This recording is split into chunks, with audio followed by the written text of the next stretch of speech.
Selamat pagi teman-teman, saya bernama Yasin Bella ingin menjelaskan apa itu aktivitas fisik.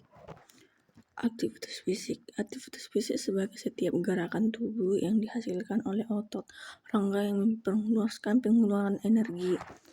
Yang kedua, manfaat aktivitas fisik. 1. Mengendalikan berat badan. 2. Mengendalikan tekanan darah. 3. Memperbaiki postur tubuh. 4. Memperbaiki kelenturan sendi dan kekuatan otot. 5. Mencegah diabetes mellitus. 6. Mengendalikan stres. 3. Faktor yang mempengaruhi aktivitas fisik. 1. Umur dapat mempengaruhi aktivitas fisik seseorang. 2. Pola makan juga ternyata berpengaruh pada aktivitas fisik. Yang keempat itu perbedaan aktivitas fisik dan olahraga. Aktivitas fisik yang memperluarkan area yang luas, misalnya jogging. Aktivitas fisik ini tidak membentukkan area yang begitu luas sebab dilakukan oleh beberapa orang saja. Sementara olahraga cenderung pada aktivitas yang luas dan dilakukan oleh yang lebih banyak dan yang dibandingkan ketika melakukan aktivitas fisik. Yang kelima itu waktu melakukan aktivitas fisik. Orang yang melakukan aktivitas fisik atau olahraga yang pagi hari memiliki semangat serta energi yang lebih besar dalam menjalankan rutinitas sehari-hari. Meluangkan waktu sejenak di sore hari untuk melakukan olahraga dapat membantu meningkatkan kualitas tidur dan malam harinya.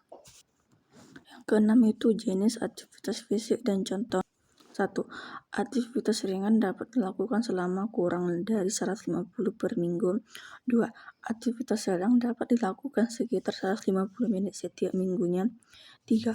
Aktivitas berat. Jenis aktivitas fisik ini dapat dilakukan lebih dari 300 menit per minggunya. Contohnya aktivitas fisik harian: mengepel, jalan kaki, berkebun, menyepikan latihan fisik, berkebun dan menyetrika. Dan yang kedua, latihan fisik, jogging, push up, peregangan senam, aerobik. Yang ketiga itu olahraga, sepak bola, bulu tangkis, basket, berenang. Yang ketujuh itu penyakit jika tidak melakukan fisik. Salah satu penyebab utama dari PTM adalah kurangnya aktivitas fisik yang dilakukan. PTM yang masih menjadi momok di Indonesia antara lain seperti diabetes mellitus, penyakit jantung, koronavirus, dan gagal ginjal. Yang selanjutnya, sistem tubuh yang berperan dalam kebutuhan aktivitas. Kebutuhan aktivitas adalah kebutuhan dasar untuk melakukan mobilitas bergerak. Kebutuhan dasar ini diatur oleh beberapa sistem organ tubuh, diantaranya tulang, otot, tendon, ligamen, sistem saraf, dan sendi. Apa hubungan aktivitas fisik dengan kesehatan? Aktivitas fisik seperti olahraga teratur dapat meningkatkan sistem kekebalan tubuh yang membentuk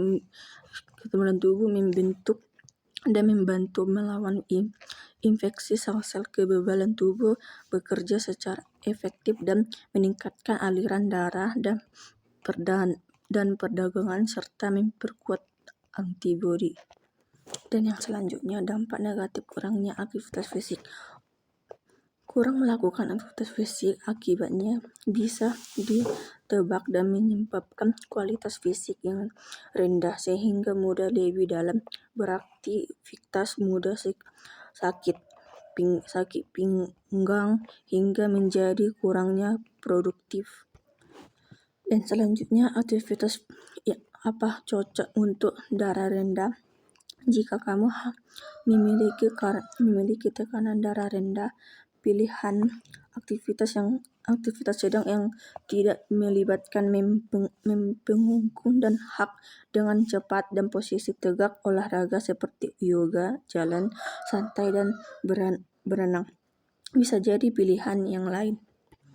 Yang selanjutnya, langkah-langkah melakukan aktivitas fisik, yaitu 1. Lakukan secara bertahap hingga mencapai 30 menit. 2. Melakukan aktivitas fisik sebelum makan atau 2 jam sesudah makan. Yang ketiga, awali aktivitas fisik dengan pemanasan dan peregaran. Yang keempat, lakukan gerakan ringan dan secara perlahan ditingkatkan sampai sedang. Selanjutnya itu mengapa mempelajari olahraga dilakukan di sekolah. Olahraga di sekolah berupa kebutuhan siswa yang wajib dilakukan di sekolah, karena jika tidak, maka akan mudah terserang berbagai penyakit yang lain. Sekian presentasi aku. Jika ada yang kesalahan mohon dimaafkan.